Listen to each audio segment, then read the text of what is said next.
Hi everyone, it's Laura here, and today I am finally bringing to you the third installment in my mini-series where I am sharing 3 different cards created with the same supplies and the same design. The stamp set that we'll be using today is the Warm and Fuzzy Hugs stamp set by Mama Elephant, and I've used this one on the other cards in this mini-series. I will have links to those videos in the description box down below, and for today's card I started by stamping the rabbit image in this adorable stamp set on some Neenah Solar White 110 pounds cardstock. I am using black ink by Spectrum Noir. This is alcohol-proof ink because I'm going to do some coloring with my Illustrator markers. For my other cards in the series, I used Prismacolor pencils for my coloring. For the first one, I did some coloring on craft cardstock, and for the second one, I did some no-line coloring on tone grey cardstock. Today I'm going for a more traditional Neenah Solar White cardstock, and I am coloring with my alcohol markers. At this point I already had an idea, obviously, of the design, but also of the color palette that I was going to use on my background. I knew I was going to do some ink blending, and I knew that I wanted kind of a blue-green sky on my background, so in order to create a little bit of contrast on my images, I'm going to use some coral reds to color in the coats of these 2 adorable little bunnies. For the other cards that I made, I also used different images in the set because I wanted to show you that by changing just a few elements, you can come up with significantly different designs without having to change your supplies at all. This card and the blog post associated with it are part of Jen Shirkus's Get Cracking on Christmas Hop. This is a monthly event which is run by Jen Shirkus, and it's a way for us to start building our stash of Christmas cards so that we don't have to struggle when December approaches and we have no cards whatsoever. You can join the fun, create your cards and submit them, and whoever participates and shares their creations is entered to win a giveaway that is donated by Jen. I honestly think that besides the giveaway, it is fun to just take part in this initiative, get going with our Christmas cards and almost do something together, right? Because we are all creating Christmas cards and we are sharing them with each other, and then hopefully when the time comes in December, we will not feel too much behind.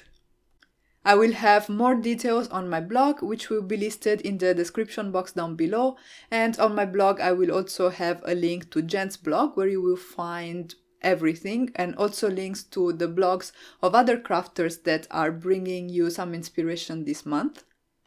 As always, there I will also have a list of the supplies that were used for today's cards, together with links to the stores where you can buy them if you're interested, so again, make sure to check the description box down below for all that information.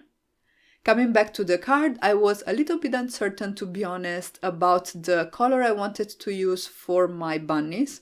I usually go for either warm grays or cool grays, but I decided that I wanted to go with some really soft browns instead. So I used markers in the TN family as well as the FS6 marker, which is a skin tone, and I created this very soft blend, and I think I really like the result. To bring in some of the colors that I have on my background, I'm going to use some teal blues.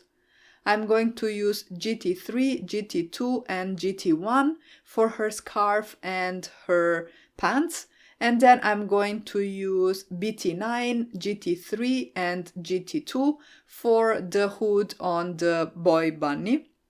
I'm using the same color families to color both bunnies, but I'm going kind of a shade darker for him, and this is just because this way I create a little bit of color variation, but because I'm staying in the same family, it doesn't get too chaotic, and this is also a nice way to distinguish the 2 characters from each other. As I tend to do in 90% of my cards, I'm using 3 or 4 markers to create my gradients and add dimension and shading to my images. And in general, I am starting from the darkest one and I'm laying it down in the areas where I think the shadows will be, and then I'm going to blend it out with my midtones and my highlight markers. I also like to go back in with a second layer of color to intensify the contrast and make sure that my images look nice and dimensional that way. I am adding my shadows as if the light was coming from straight ahead, so that the darker areas on the male bunny are on the right side, whereas for the girl I have them on the left side. I mentioned it already in my previous videos in this mini-series, but the reason why I'm doing the shading this way is that this helps bring the eye of the observer towards the center of this image, so where the two sweet little heads are meeting each other, which I think gives an extra sense of coziness to the image, or at least emphasizes the cozy bit of the image itself. I cut out my image and then I moved on and started creating my background. As I said, today I am going to go for an ink blended background and I'm using my Distress Oxides for that. I have a sheet of Bristol Smooth cardstock that I cut to 4 1/4 by 5.5 inches because that will be the size of my card front. And I'm blending my Distress Oxides in the colors Cracked Pistachio, Peacock Feathers and Mermaid Lagoon.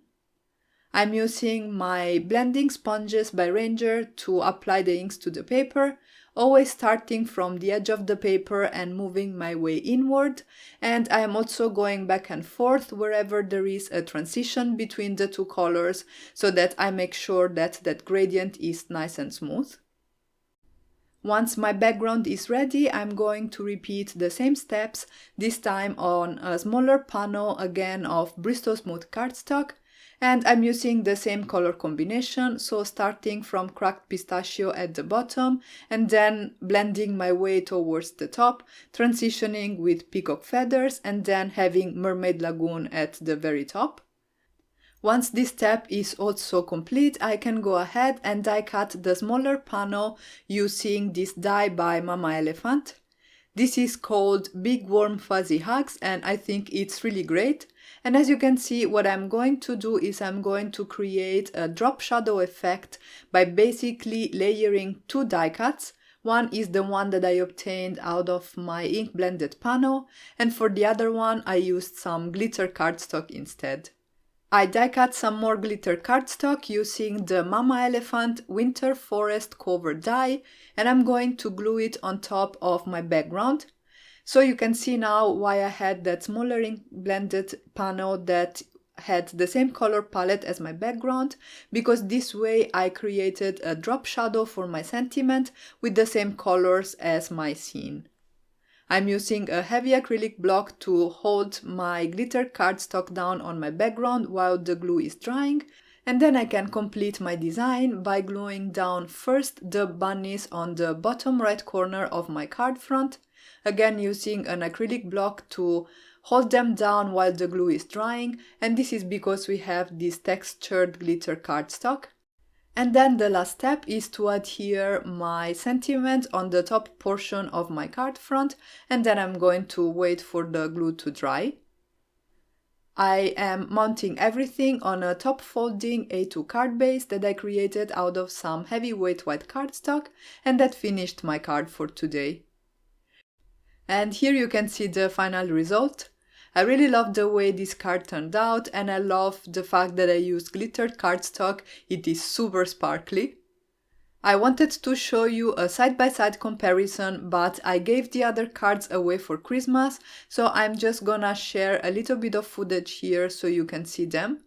This is the second card in the series and I used the same supplies, but I just colored the images with Prismacolor pencils on tone grey cardstock, and I used the no-line coloring technique.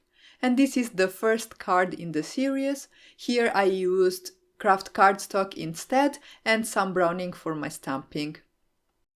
And that's it for today. If you guys enjoyed this video, make sure to let me know with a thumbs up and a comment in the comment section down below. And if you haven't already, you can subscribe for more card making and paper crafting inspiration. Thank you all so much for stopping by and have a great day.